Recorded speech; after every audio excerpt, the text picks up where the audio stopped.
I never imagined the moment I would stand at the threshold of Emily's family estate with my heart pounding wildly against my ribs, knowing that everything I'd built, my company, my reputation, my future, could be swept away in a single glance of disapproval. But I had reached a breaking point when I realized that my engagement, once a source of pride and joy, had become a fragile sham propped up on my bank balance rather than genuine affection and acceptance. I, Alexander Pierce, had to find out if Emily's family loved me for who I truly was, or only for the fortune I represented. So I devised a plan so audacious it made me swallow back my dignity, even as it thrilled me with the prospect of unmasking their true character. I sat alone in my penthouse office overlooking the city skyline, the late-night hum of traffic below a constant reminder of the empire I had built from nothing. And yet none of that mattered when Emily walked away from dinner that night, her eyes rimmed with tears, muttering that her parents hadn't once looked at her while praising me for my philanthropy at their annual charity gala. They had only congratulated me on another 9-figure donation and praised the wonderful fiancée who could afford such generosity, ignoring the woman whose wrist I held as we walked away from the table. That moment fractured something inside me because I realized that love meant nothing if it was always accompanied by whispers of "what's in it for us?" And if Emily's family couldn't see past my net worth, then our future was built on sand, destined to collapse under the weight of their expectations. I felt a fierce anger at myself for letting the engagement slip into a transaction, a union of convenience lubricated by luxury cars and designer gowns.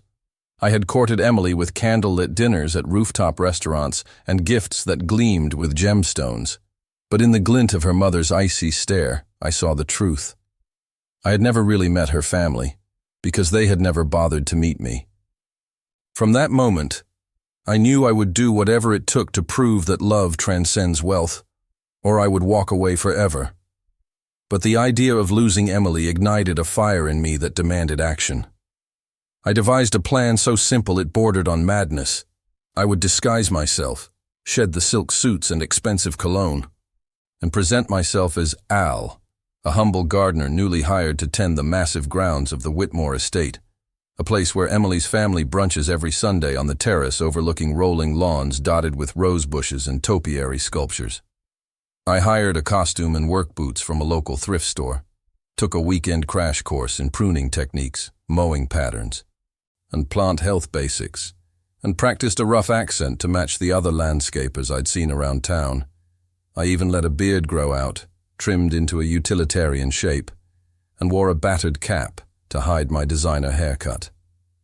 At dawn the following Monday, as an orange glow stretched across the horizon, I parked a second-hand pickup in the service entrance, wiping my hands on stained work gloves as I stepped into the dew-soaked grass, breathing in the earthy scent of damp soil and clipped greenery. My heart hammered in my chest, but I felt alive in a way I hadn't in years, trading boardroom tactics and market forecasts for a pruning shear and a wheelbarrow. I was no longer Alexander Pierce, billionaire entrepreneur. I was now Al, the new gardener whose sole purpose was to cultivate beauty beneath the radar of Emily's skeptical relatives. As I reached the towering wrought iron gates, I paused to steel myself, recalling Emily's soft voice when she'd confessed that she loved me, but worried her parents would never accept anyone who couldn't match their lavish lifestyle. I kissed the photo of her I'd slipped into my pocket, steeling my resolve. I stepped through, hurried to the tool shed, and set to work, my heart pounding with anticipation and dread in equal measure, knowing that every snipped stem and raked path brought me closer to the truth and closer to risking the life I'd painstakingly constructed. The moment I clipped my first rose branch, I felt a jolt of exhilaration, as if every petal I cut away represented another layer of pretense peeled back to reveal the core of my relationship with Emily. And I vowed that no matter the outcome, I would emerge knowing whether her family valued her happiness or simply sought a trophy fiancé. As dawn broke over the Whitmore estate, I felt a strange mixture of exhilaration and vulnerability as I stepped into the oversized boots of my new persona, Al the gardener, knowing that every detail of this disguise would either bolster my deception or unravel it at a single misstep. I had spent the previous weekend immersed in gardening tutorials, watching hours of pruning demonstrations, soil composition lectures and lawn maintenance walkthroughs, scribbling frantic notes in a battered notebook hidden beneath the pages of a gardening magazine, determined to learn enough in 48 hours to pass as a competent horticultural laborer rather than a rich dilettante playing at blue-collar work. I stood before the full-length mirror in my rented worker's uniform, a faded green jumpsuit 2 sizes too large and streaked with paint splatters, tugging at the stiff new fabric, feeling its coarse texture against my skin, a far cry from the custom-tailored suits I wore to board meetings. I examined the dark baseball cap pulled low over my brow, the frayed edges of a pair of thrifted leather gloves, and the uneven stubble I had allowed to grow into a rough beard, all carefully curated to erase any trace of Alexander Pierce, CEO and public figure. I practiced my rougher accent, more Midwestern than my usual clipped vowel sounds, muttering phrases like, "What's up? Boss?" and "Gonna top off that mulch pile," before shaking my head and sighing, realizing that no amount of mugging in front of a mirror could replicate years of blue-collar experience. Still, I reminded myself that my goal wasn't perfection in gardening technique, but rather to withstand scrutiny long enough to observe Emily's family in their natural habitat, to gauge whether they valued me for my character or simply my net worth. I loaded a battered toolbox and a supply of cheap pruning shears into the trunk of a second-hand pickup I'd rented under the name Al Peterson, feeling my pulse quicken as I turned the key in the ignition and heard the engine growl to life, the rumble so different from the silent hum of my electric Tesla back in the city. Every vibration through the steering wheel reminded me that I was stepping into foreign territory, trading boardroom power plays for shovels and soil. And yet this vulnerability was exactly what I needed in order to strip away every layer of privilege and ego. As I navigated tree-lined roads toward the estate, I rehearsed my excuse for how Al Peterson had come to work at the Whitmore grounds. A friend of a friend had recommended him after their gardener quit abruptly, leaving the gardens overgrown and the family scrambling to salvage their prized roses and topiary sculptures before Sunday brunch. I would speak convincingly of my previous work at small private estates, of how I had left behind corporate life in pursuit of simpler days spent outdoors, of how tending to plants had become a form of meditation, a respite from the grind of modern society. My pulse calmed as the stately gates rose before me, ornate scrollwork shimmering in the pale morning light, and I parked at the service entrance, heart pounding as if I were about to pitch a multi-million-dollar deal rather than clip unruly hedges. Before exiting the truck, I double-checked my attire, smoothing the creases in my jumpsuit and sliding my hands into the gloves, reminding myself that the mission hinged on my ability to inhabit this role without betraying glimpses of Alexander Pierce. I opened the trunk and laid out my tools with a ceremonious attention to detail, selecting the pruners whose blades glinted like steel daggers and the fertilizer bags whose labels I had memorized word for word, each item a prop in the elaborate theater of deception. I hefted the wheelbarrow and began to wheel it toward the main lawn, each roll of the wheel carrying me further from my world of marble boardroom tables and shimmering glass skyscrapers.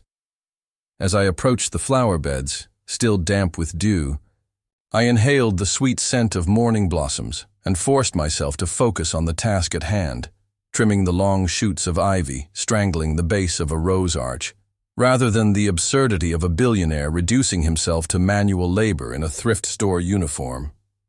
I bent at the waist and tightened the shears around a stubborn vine, recalling the island of instructions I'd devoured the night before on proper cut angles, scoring the stem just above a bud union to encourage new growth. The technique felt foreign in my practiced hand, but I committed to each snip with the precision of someone determined to learn fast, reminding myself that each moment spent bending over a rosebush was a moment closer to unmasking Emily's family's true motives. Sweat beaded at my temples beneath the cap, and I felt an unfamiliar ache in muscles unaccustomed to sustained labor, a dull throb in my lower back that eased only when I shifted stance. Yet for the first time in years, I felt deeply present in my body, aware of the warmth of the morning sun on my shoulders and the gritty feel of soil beneath my fingernails. Sensations I had not felt since childhood summers spent helping at my grandfather's small hobby farm.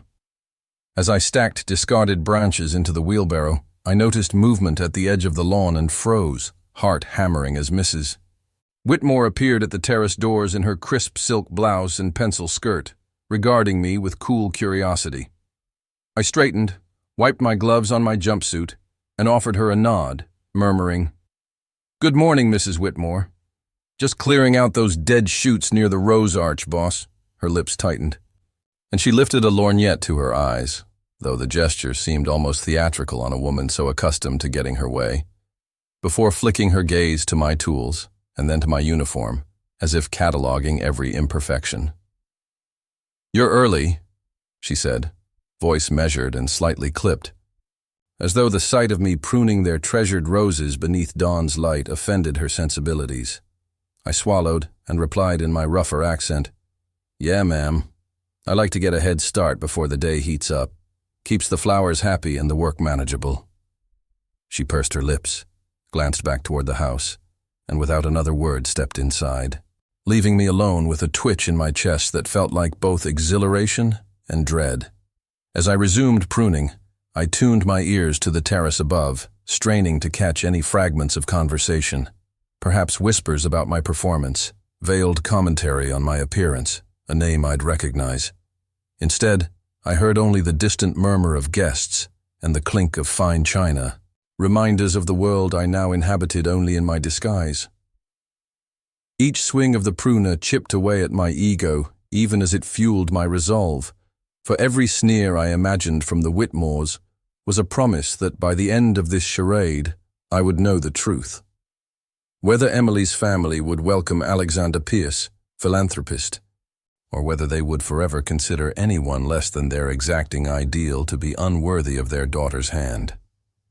By lunchtime, the sun had climbed high enough to banish dew from the petals, and I wiped my brow with the back of my glove, surveying the cleared rose arch.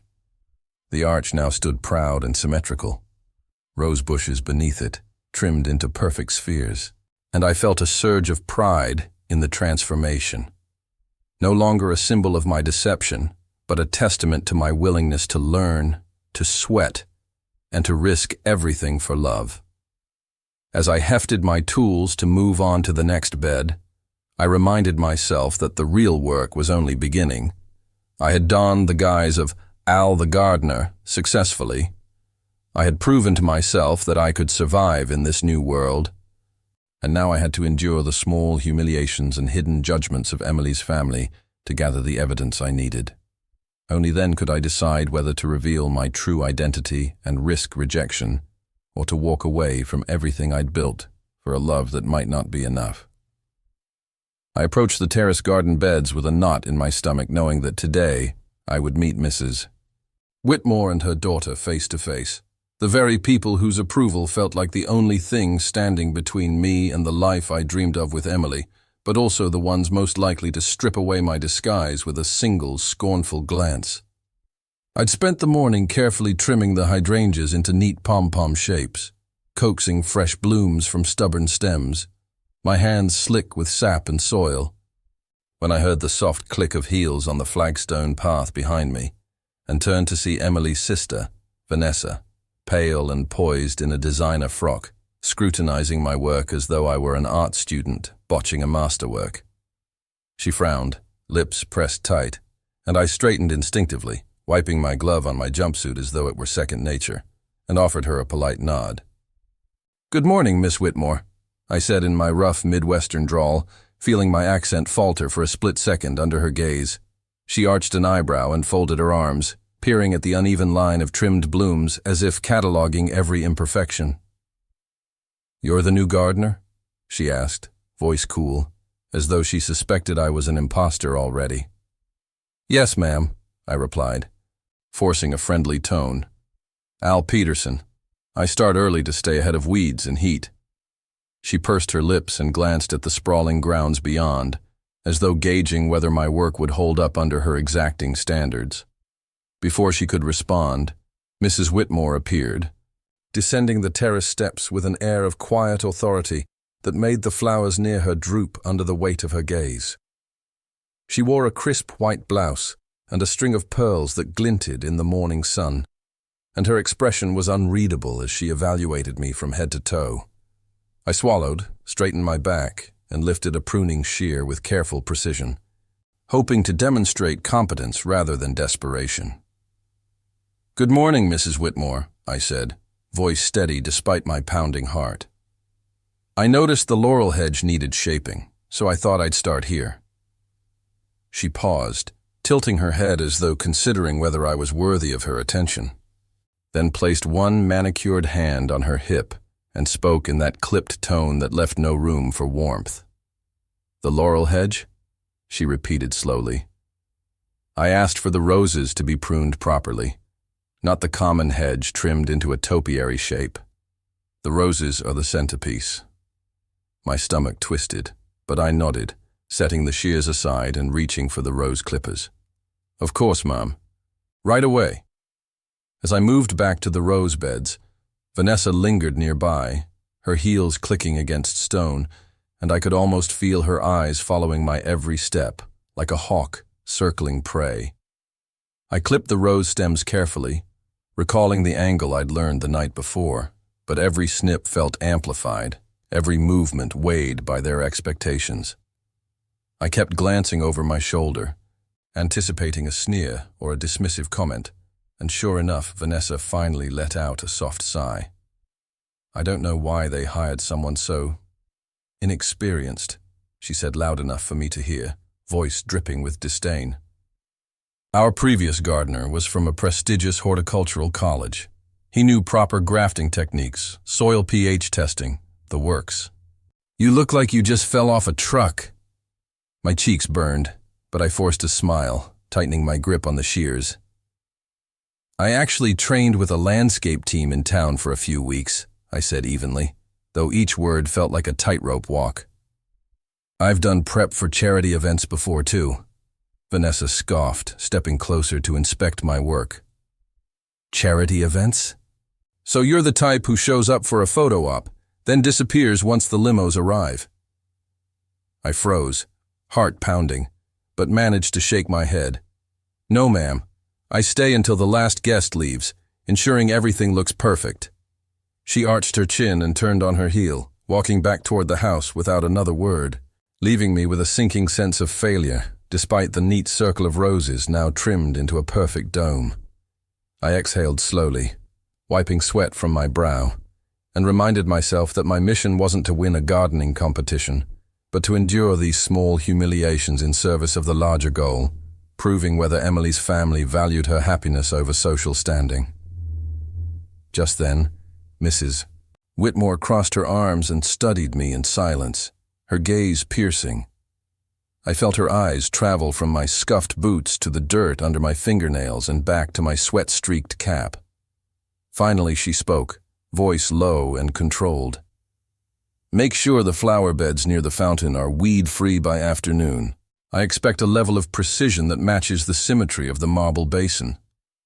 Her use of "I expect" rather than "please" felt like a blade across my pride, but I inclined my head. "Yes, ma'am. Consider it done." As she turned and walked away toward the breakfast room, I remained still for a moment, letting the weight of her words settle in my chest. The confrontation left me reeling, but also strangely invigorated. Each cutting remark was proof that I was close to unraveling the truth about their prejudice, and every doubt they cast on my abilities was a chip against the fortress of privilege, shielding them from self-awareness. I bent to my task again, stripping weeds from the gravel around the fountain's edge, recalling Emily's warm smile the first time she saw me in a suit before her parents, so proud and equally vulnerable, reminding myself that this pain was a small price to pay to salvage our future.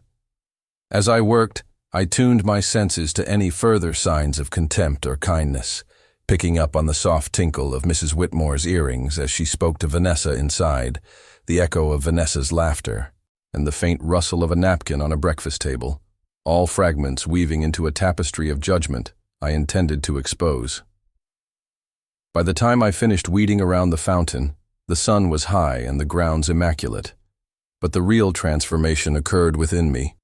I had faced their disdain head-on and remained steadfast, proving to myself that I could endure these trials and that the true measure of my worth lay not in my wealth, but in my resilience, compassion, and love for Emily.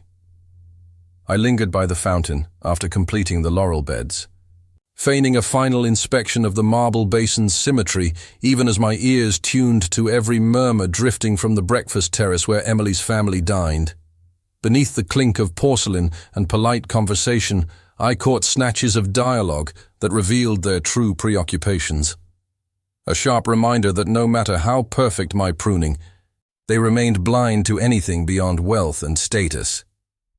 I heard Vanessa's voice first, low but laced with contempt. "Honestly, Mother, I can't believe they hired someone so, how do you say, common. Do you know his background? I heard his accent is fake too." Mrs. Whitmore's clipped laugh followed.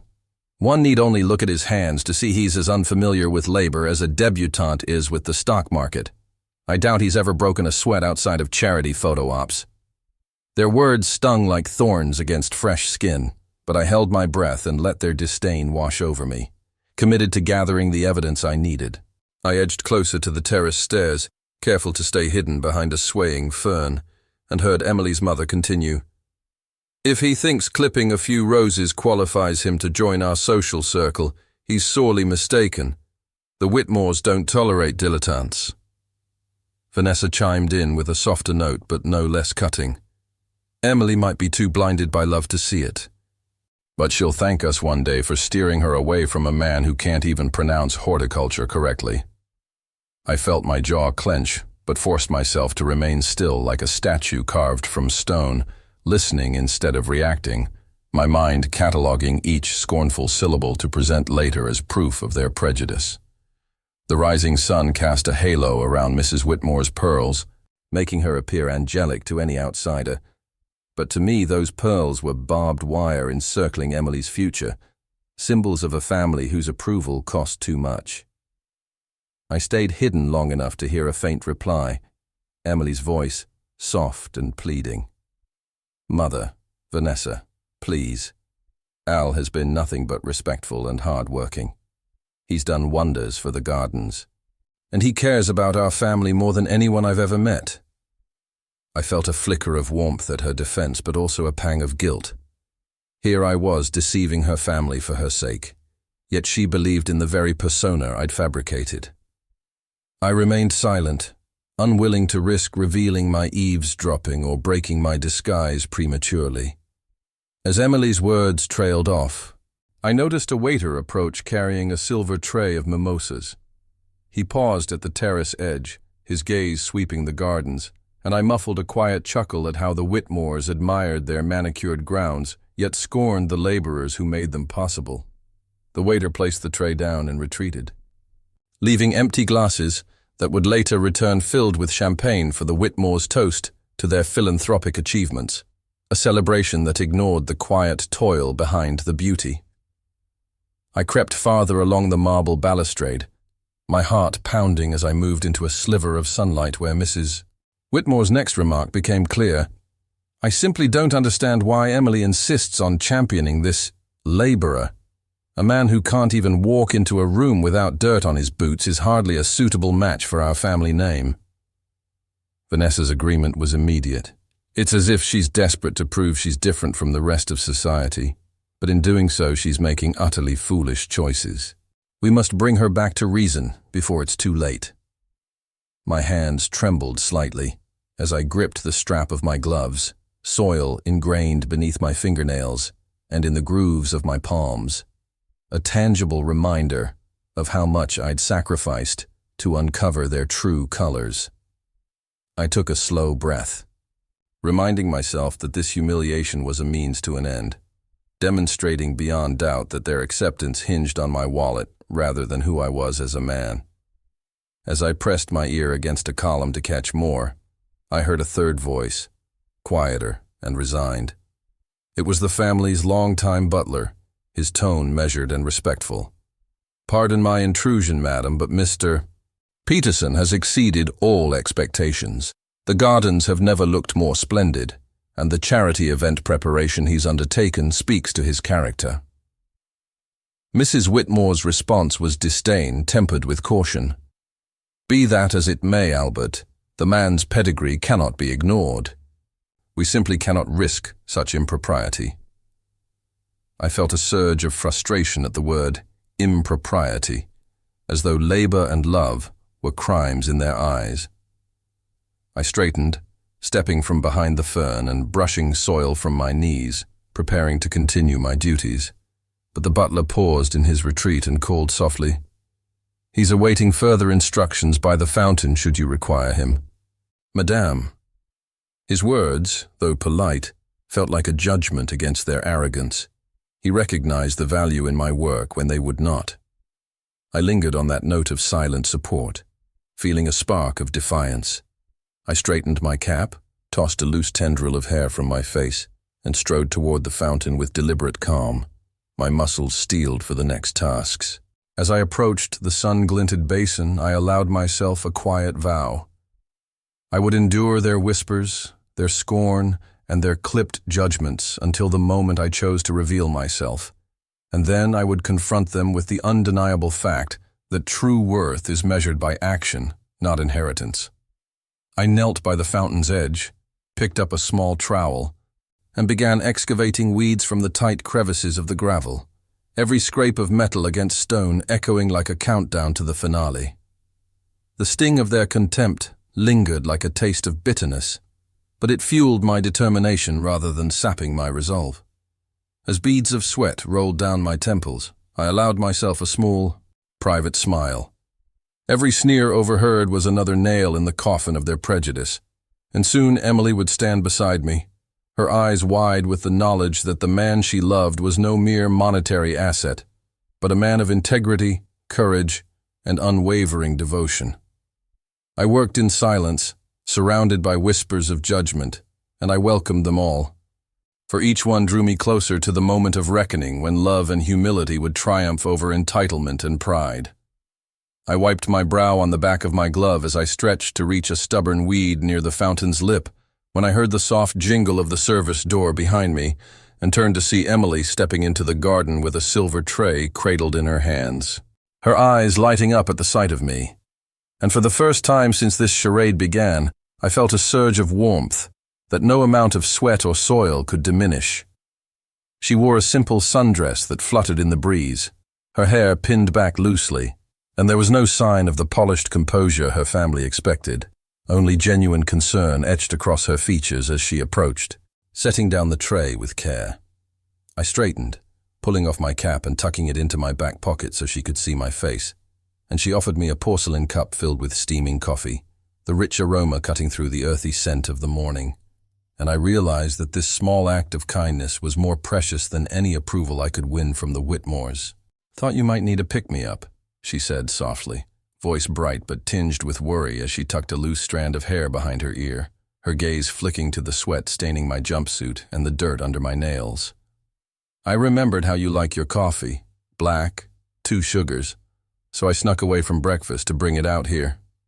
She paused, biting her lower lip, and I reached to take the cup with a smile. "You didn't have to," I murmured, inhaling the steam. "Emily, I know what you're doing," I said quietly, voice edged with both gratitude and guilt. "You shouldn't sneak off from your family's brunch to check on a gardener." She flinched as though stung by my words, then squared her shoulders. "Don't call me out for caring," she shot back, chin trembling. "I saw what they said, the way your hands shook, the way you swallowed when they insulted you. You don't have to endure that alone."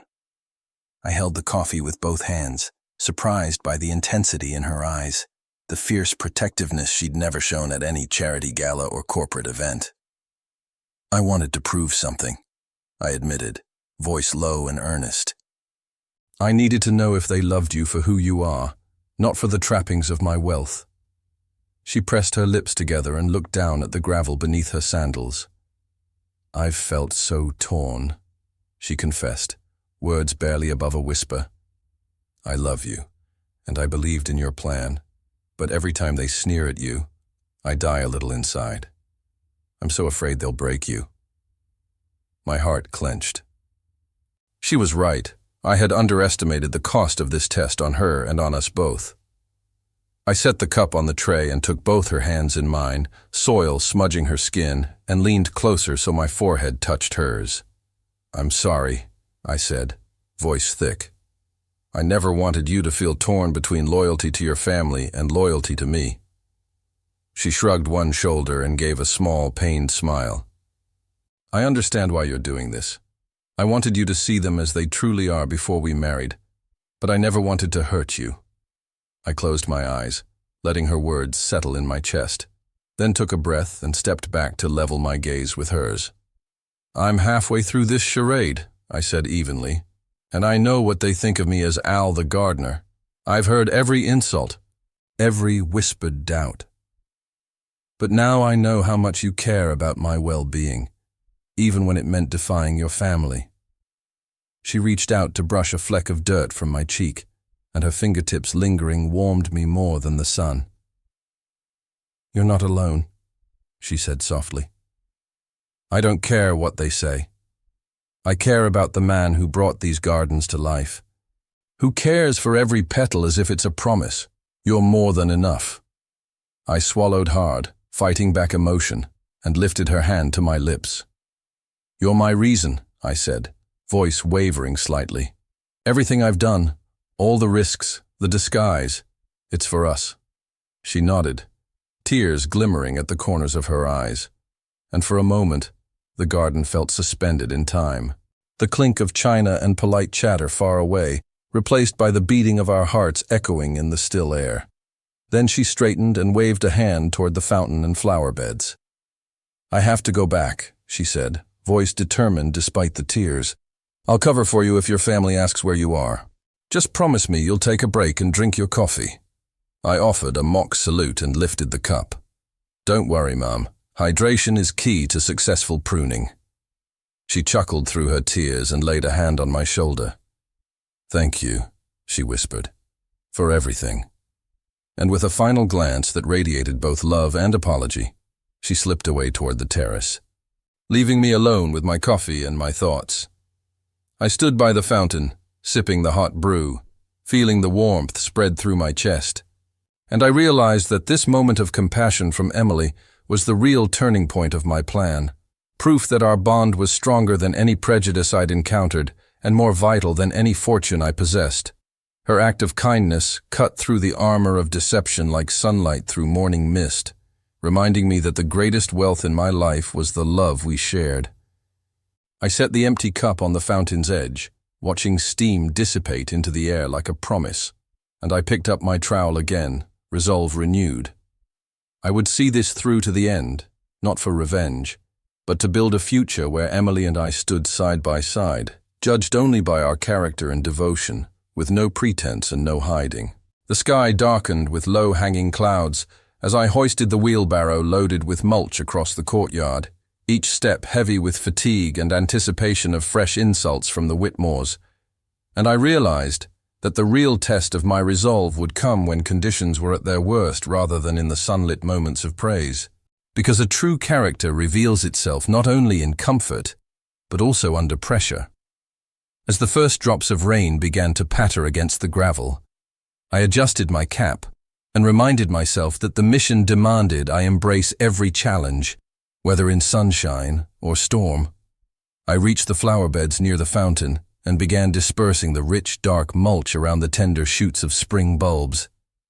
Careful to leave a neat border 6 inches away from the stems, recalling the gardening manual's specific guidelines, even as the rain intensified into a steady drizzle that turned the soil to slippery clay beneath my boots and sent rivulets of water running down my sleeves. Each movement became more arduous, my gloves slick with mud, my jumpsuit clinging to my skin, and with every miserable moment I felt both the sting of humility and the exhilaration of living outside my gilded tower. Midway through the task, I heard the soft murmur of voices behind me and glanced over my shoulder to see Vanessa approaching under the umbrella held by a footman. her expression unreadable as droplets rolled off her designer coat onto the pristine terrace. She paused at the edge of the beds and surveyed my work with a critical eye, lips pursed together as if tasting a bitter truth. "I didn't realize gardeners worked in the rain," she said coolly, tilting the umbrella to one side so the water ran down the handle and onto her wrist. "Most people call it quits when the weather turns." I wiped my brow with the back of my glove and forced a chuckle that came out half-hearted. "Rain's part of the job, ma'am. The plants need their moisture, and weeds don't wait for sunshine." She arched an eyebrow and tapped the umbrella against the stone ledge. "Well, it takes a special kind of dedication to stand out in a downpour. Tell me, Al, do you have any other talents? Or is this your one trick?" Her words landed like stones in my chest, yet I squared my shoulders and met her gaze evenly. "I can handle irrigation systems, set up trellises, prune trees up to 20 feet high, and I'm learning something new every day." Vanessa's lips curved into a dismissive smile as she glanced back toward the house. "I'll be sure to inform the family of your enthusiasm," she said, her tone dripping with irony, before turning on her heel and walking away, her umbrella bobbing in the rain like a mocking specter. I watched her go, fingertips gripping the trowel so tightly my knuckles whitened, then returned to the mulch, determined to let the work speak for itself, rather than lash out in anger. The wind picked up, sending sheets of rain sweeping across the courtyard, and I paused to secure the wheelbarrow by the fountain's base before retrieving the pruning shears I'd left on the edge. The growing tension of the storm mirrored the turbulence inside me, for each drop of rain felt like a countdown to the moment I would confront the Whitmores. Yet I knew I could not rush the reveal until the final preparations for the charity gala were complete. As I began trimming the overhanging branches of the maple tree by the service entrance, a shout rang out above the rain's roar. "Al, over here!" I straightened, rain plastering my hair to my forehead, and made my way across the slick stones to where the head gardener, an older man named Pete who'd worked for the estate for decades, stood under the portico, arms crossed and expression grave. His yellow rain slicker glowed under the stormy sky as he surveyed me. "Boss wants the new flower beds planted by dusk," he said, voice muffled by the rain. "We'll need those begonias in neat rows and the edging flush with the grass." I nodded, wiping raindrops from my cap and returning my gloves to their proper fit. "Understood, Pete. What's the layout?" He handed me a damp clipboard with a rough sketch of the courtyard, indicating where flower beds should be expanded and which color palette to use for the gala's pink and white theme. The lines were blurred by rain, and I pressed a sleeve against the paper to steady it. "We'll need to plant local varieties that can withstand cold nights," he continued. "Mrs. Whitmore insists on a cohesive look with the rose garden." I studied the diagram and committed it all to memory. Alternating rows of Dutch begonias and angelonia, white alyssum as ground cover, and lavender sprigs at the corners for fragrance. Then Pete gripped my shoulder and lowered his voice. "Don't mind them, ladies. They'll belittle anything unfamiliar. Keep your head down and work smart. I've got your back." His words, though quietly spoken, felt like a lifeline amidst the storm of prejudice. I nodded, feeling a surge of gratitude toward the man who recognized competence where others saw only class.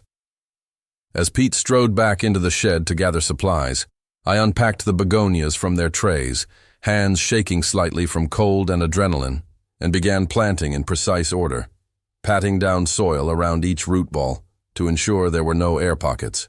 The rain had soaked the ground thoroughly, making the planting unexpectedly easy, but also ensured my boots sank into the wet earth with every kneel, the cold creeping through my socks and up my spine. I planted row after row, counting each blossom silently to the beat of my heart, knowing every moment of this labor built my case against the Whitmore's contempt. Mid-planting, I heard the sharp ring of the house telephone echoing through the open service door, followed by Mrs. Whitmore's voice calling out orders. Though muffled, I caught him mention the layout of the new beds and the urgency of completing the planting before the evening's setup. I paused, spade in hand, and listened as she scolded Pete for any perceived delay, Her tone clipped.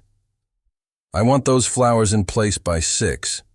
The florist is scheduled for pickup at 7 sharp, and I will not have my guests disappointed." Pete's calm reply contrasted with her sharp tone. "We're on schedule, ma'am. Al's got the beds nearly ready." I felt a rush of pride at hearing my name mentioned in connection with competence rather than disdain. Yet, Mrs. Whitmore responded with a single sigh that carried all her impatience. I took a deep breath, stood upright, and resumed planting with renewed vigor, working faster to ensure no detail slipped through the cracks. When the last begonia was nestled into place, the rain had tapered off to a drizzle and the courtyard lay blanketed in fresh green and pink life. My jumpsuit was soaked through, and my muscles burned with exhaustion, yet I felt an unmistakable thrill. I had endured the storm and completed the job to perfection. I gathered my tools and returned them to the shed, shaking off droplets of water from the handles. Pete gave me a curt nod, respect gleaming in his eyes even before words. "Nicely done, Al." I offered a grateful smile and headed toward the fountain to drain excess water from the flower beds, knowing that in a few hours I would face the Whitmores again, but confident that every insult and every act of contempt I had weathered only strengthened my resolve. As the sun dipped beneath the horizon and the storm clouds parted to reveal streaks of orange and purple sky, I surveyed the courtyard, a seamless tapestry of color and order, and felt the tension ease just slightly, replaced by anticipation for the coming gala and the ultimate moment of truth when I would reveal Alexander Pierce and demand that Emily's family recognize us both not for our social standing, but for our shared love and unwavering integrity. I took one final look at the beds I'd planted in the rain and nodded to myself. The growing tension had been a crucible, forging my determination into an unbreakable promise that I would see this plan through, come judgment or acceptance. I waited until the moon hung low in the sky before slipping out of the gardener's shed.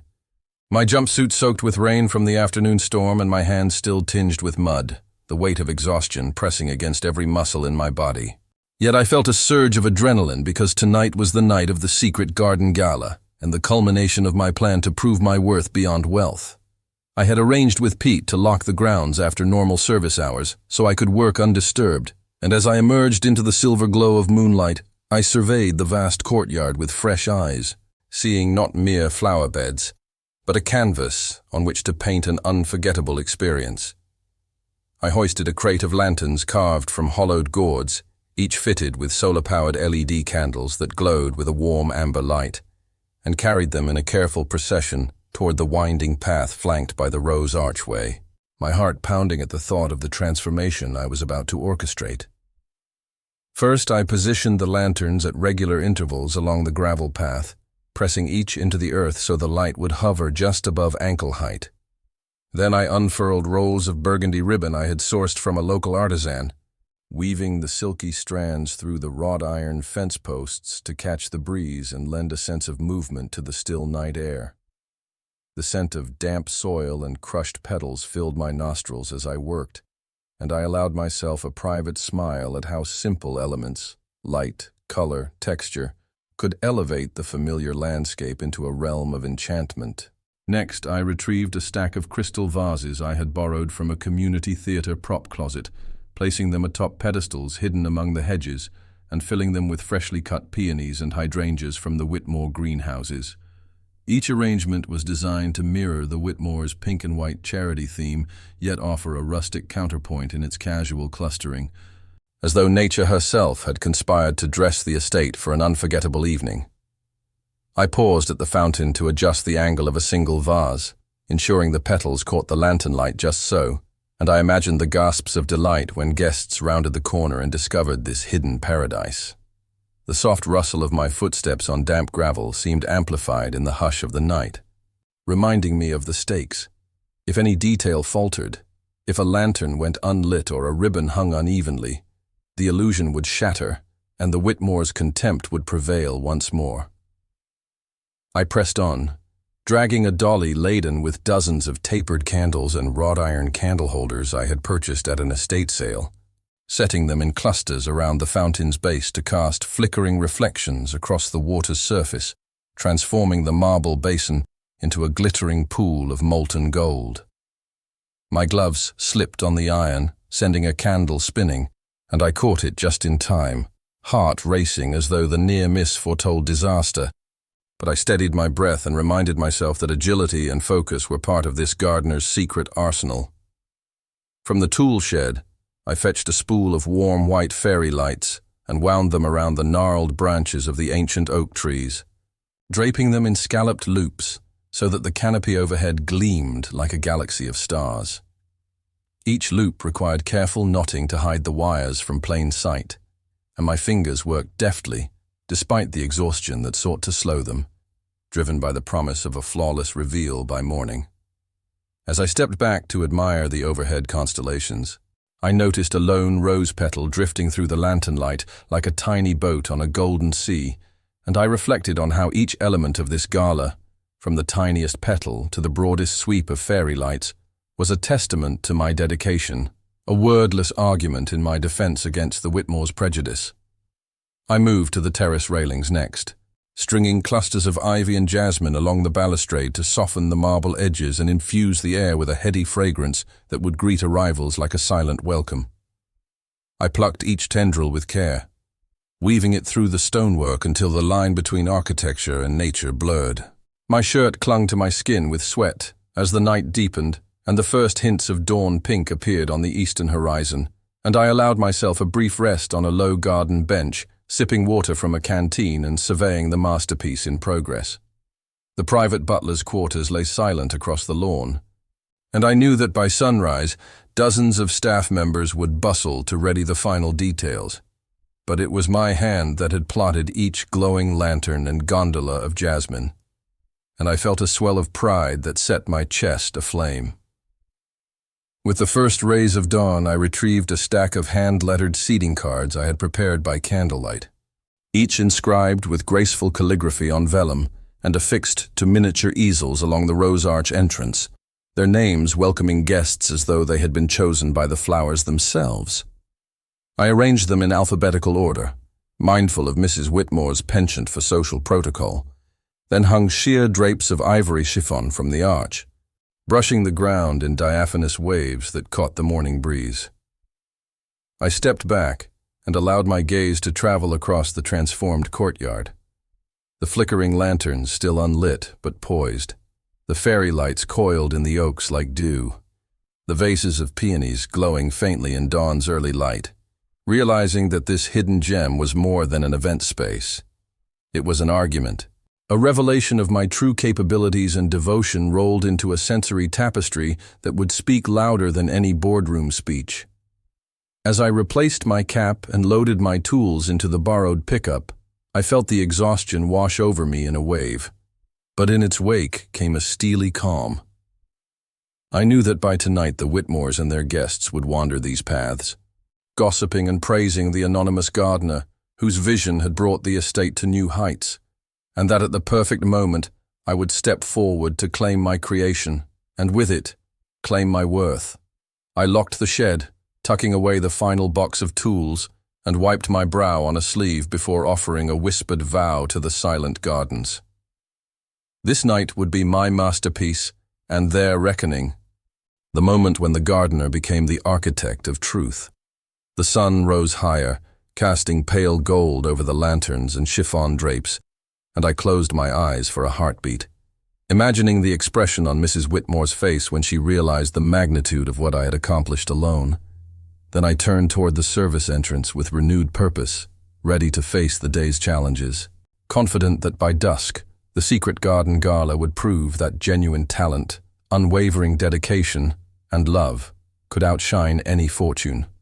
I arrived early to oversee the final touches, heart pounding as the first carriages and luxury sedans rolled through the wrought iron gates and came to a halt on the gravel drive, their headlights illuminating the glowing lanterns I'd arranged the night before and casting elongated shadows that flickered like living things among the rose bushes. Servants in livery guided guests along the chiffon-draped archway, and I watched from the corner of the garden, hidden behind a magnolia tree, as gasps of astonishment rippled through the assembled crowd the moment they stepped into the transformed courtyard. Opera music drifted from concealed speakers nestled in the hedges, and the soft scent of jasmine and peony perfumed the air. I saw Mrs. Whitmore emerge first onto the terrace, her eyes widening in disbelief as she set down her champagne flute, the pearls at her throat shimmering in the lantern light. I held my breath as she descended the marble steps, each movement precise and measured.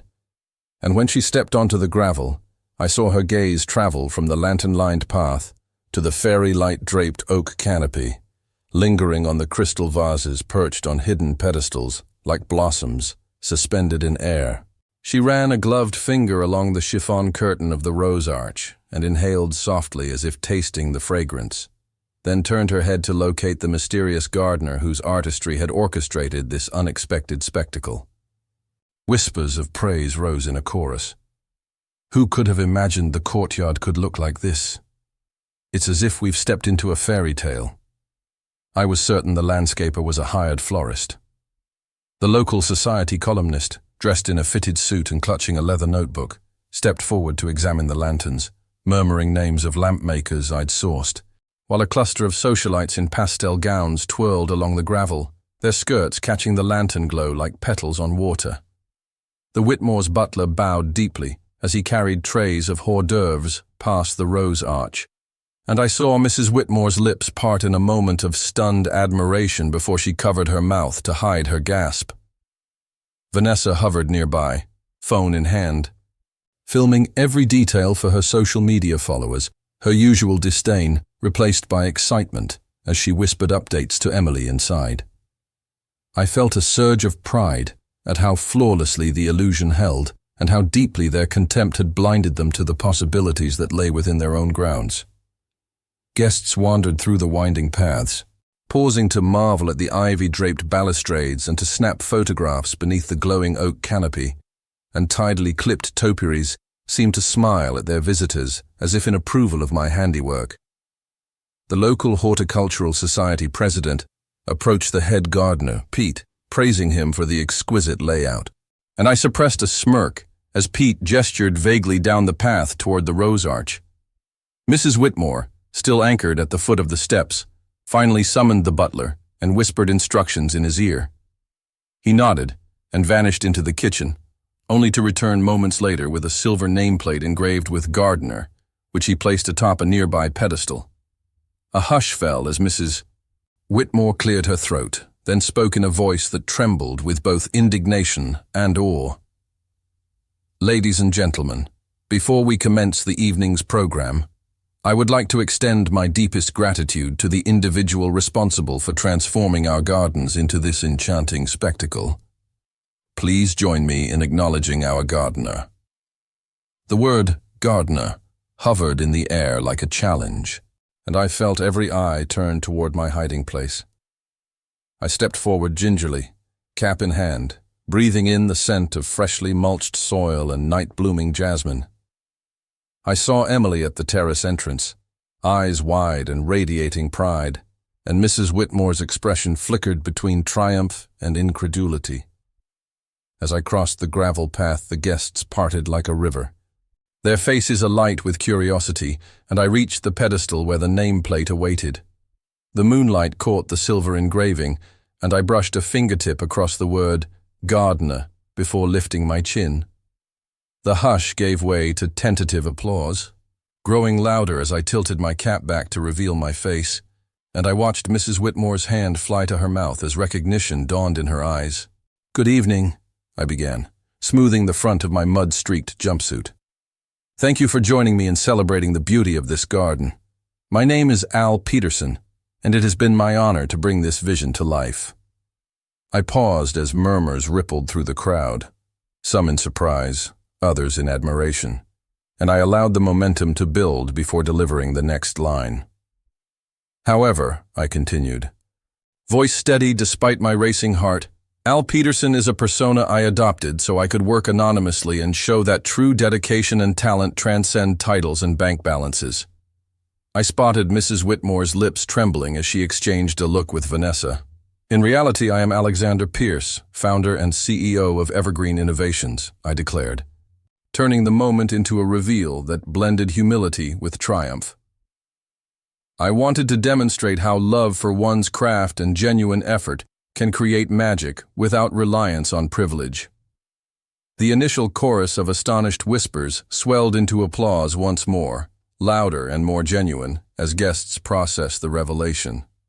Emily rushed down the marble steps and wrapped her arms around me. Her whispered, "I'm so proud," warming my ear, and I felt a surge of emotion that threatened to crack my composure. Mrs. Whitmore took a step forward, pearls brushing her blouse, and spoke in a voice that caught between reproach and admiration. "Mr. Pierce, this is extraordinary. The gardens have never looked more beautiful." Vanessa closed the distance beside her mother, phone lowered but still capturing the moment, and offered a stiff nod that conveyed reluctant respect. Mr. Whitmore emerged from the breakfast room, suit jacket in hand, surveying the crowd and then focusing on me with measured eyes. He approached and extended a hand which I shook firmly. "Well done, Mr. Pierce," he said, voice low but genuine. "You've outdone any landscaper we could have hired." I smiled and inclined my head. "Thank you. My hope is that this evening you'll see that effort and character matter more than appearances." The guests resumed their movement through the garden, praising my work as if they had discovered a hidden gem, and I watched Mrs. Whitmore extend a hand toward me, her pearls brushing my shoulder in a gesture that felt both formal and hopeful. I placed my hand in hers, mindful of the dirt on my gloves, and met her gaze evenly. "Your daughter deserves a partner who values her above all else," I said softly. "And now you know where my true focus lies." She nodded once, sharply, then turned and placed a polite kiss on Emily's cheek before addressing the guests with renewed enthusiasm. The charity event kicked off with speeches praising the garden's unveiling, and I retreated slightly to allow the attention to shift, content to watch the spectacle unfold. I lingered near the fountain, where my peonies still caught the lantern light, and reflected on how seamlessly the transformation had played out. The Whitmores had scrambled to credit the anonymous gardener, only to discover that their assumptions had betrayed them. This dazzling finale was not merely a showcase of horticultural artistry, but a reveal of truth, a poetic justice delivered through candles, flowers, and quiet resolve. As guests toasted beneath the oak canopy and the lanterns flickered like constellations come alive, I placed a hand over Emily's and whispered, "We did it." She smiled, eyes shining like the crystal vases that dotted the garden, and I realized that in this moment the real victory lay not in exposing prejudice but in forging a future built on love, humility, and the unshakable belief that genuine worth blooms from the heart. I stepped forward from the shadow of the magnolia tree, the silver nameplate reading Gardener gleaming at my side, and felt my heart race as every eye in the courtyard turned toward me, the murmurs swelling into a chorus of anticipation that made the lantern light flicker against my jumpsuit and soil-streaked gloves. I lifted my cap in one smooth motion, allowing the moonlight to catch my face as I revealed my identity, and held my breath as the word Alexander echoed in the stunned silence that followed, mingling with the rustle of chiffon and the soft clink of crystal vases. Mrs. Whitmore's mouth fell open, pearls trembling at her throat, and Vanessa's phone clattered to the gravel as she dropped it in disbelief, their earlier contempt suspended in a moment of raw astonishment that crackled through the air like static. I let the silence hang, savoring the weight of every second before I spoke, voice calm and steady despite the adrenaline surging through my veins. "Good evening," I said, voice carrying across the courtyard. "I'm Alexander Pierce, not Al Peterson, and founder of Evergreen Innovations." A ripple of surprised gasps rose and fell among the guests, some leaning forward to catch every word, others exchanging incredulous glances, as though trying to reconcile the face in front of them with the man they had assumed was merely a humble gardener. I watched Mrs. Whitmore clutch her pearls as she took a hesitant step forward, her eyes locked on mine, and I continued without hesitation. I adopted the guise of Al to demonstrate what can be achieved through dedication, creativity, and genuine effort, free from the privileges or expectations attached to a name or a fortune. The hush deepened as the last syllable trailed off, and I gestured toward the lantern-lit pathways, the fairy lights woven in the oaks, the crystal vases brimming with peonies, and the rows of begonias I'd planted in the rain. Each detail stood as testament to my commitment, a silent retort to every scornful whisper I had endured. Emily emerged from the terrace, radiant in her support, and went to stand beside me, linking her arm through mine, a physical affirmation of our bond that sent a ripple of warmth through the crowd. With her by my side, I felt an unshakable confidence, as though the garden itself had conspired to shield us against judgment and illuminate the power of truth. Mrs. Whitmore's voice trembled as she addressed me. "Mr. Pierce, This is extraordinary. I can't believe I mistook you for someone else." I inclined my head graciously. "Madam, my purpose tonight was not to deceive, but to reveal the impact of genuine passion and the strength of character that sustains love." I turned toward the assembled guests.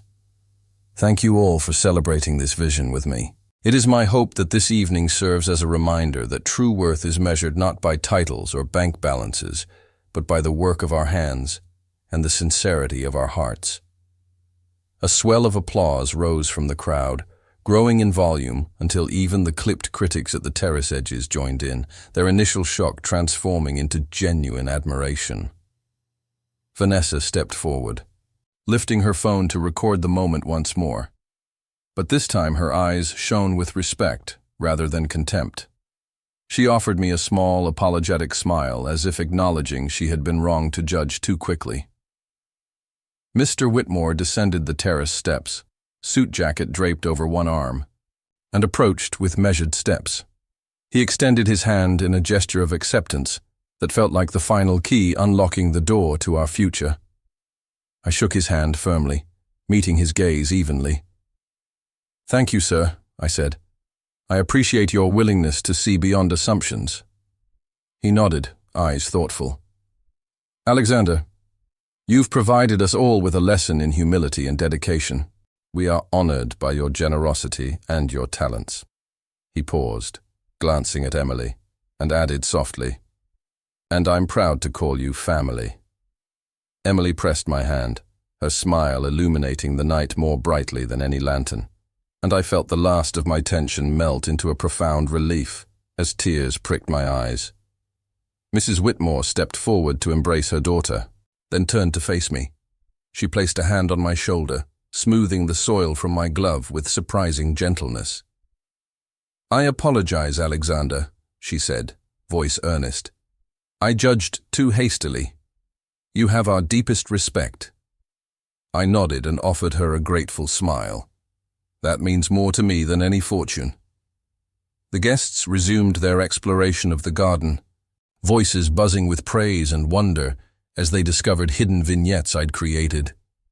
Fairy lights concealed in branches, ribbons fluttering like pennants, peony arrangements glowing in the lantern light.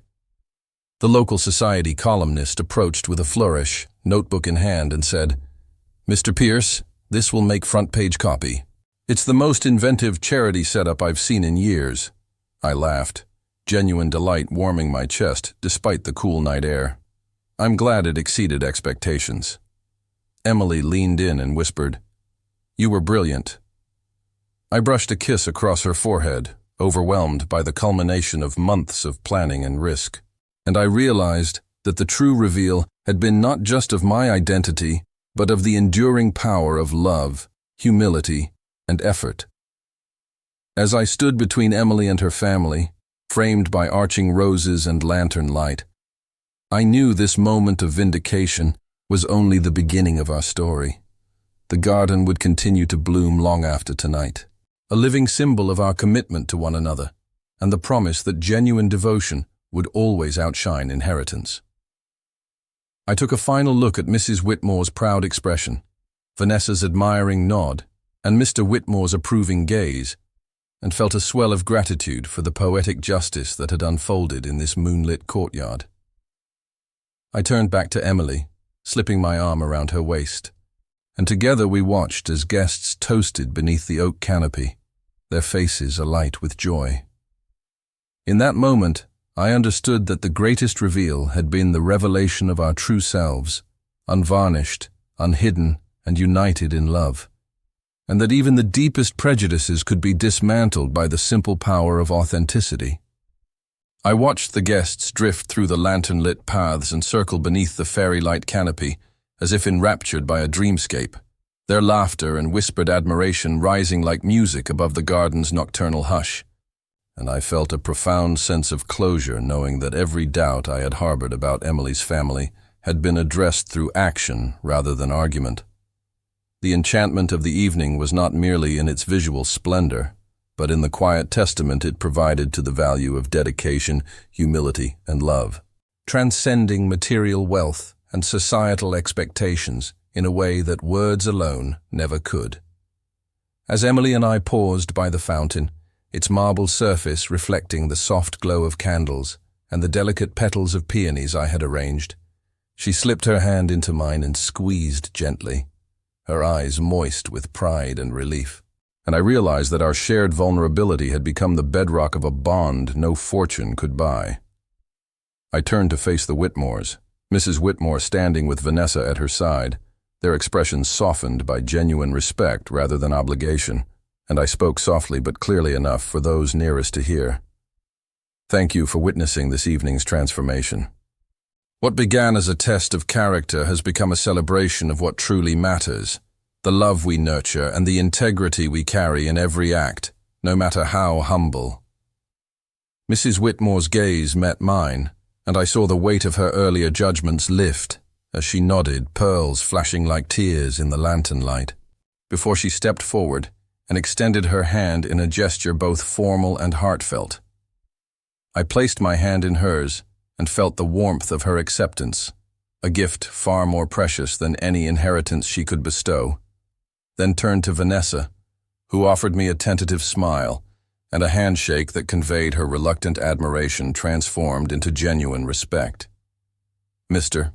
Whitmore emerged from the gathered guests, his usual reserve replaced by an open warmth as he approached Emily and me, and he rested a hand on my shoulder, voice low and earnest. Alexander, tonight you have shown us that true wealth lies in one's actions and the care we invest in those we love. You have my gratitude and my pride. The sincerity in his tone cut through the echoes of past doubts, and I bowed my head once, humbled by the affirmation.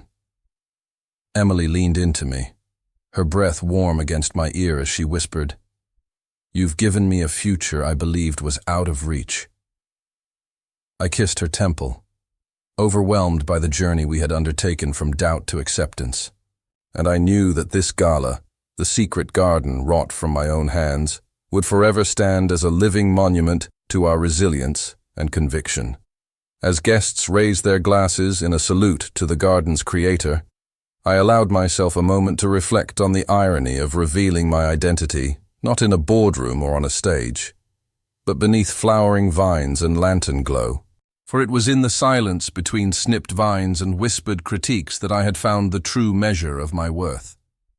The music swelled as the society columnist stepped forward to address the crowd, praising the event as an unparalleled fusion of artistry and philanthropy, and I watched as the assembled social elite nodded in agreement.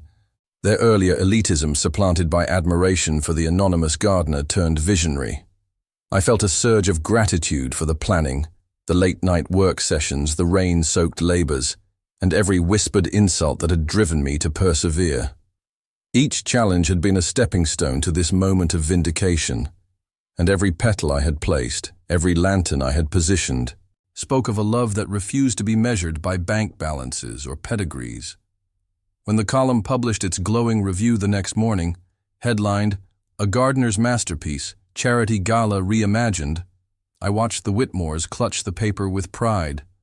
Their critique replaced by boastful admiration as they recounted the anonymous artist's ingenuity to their peers.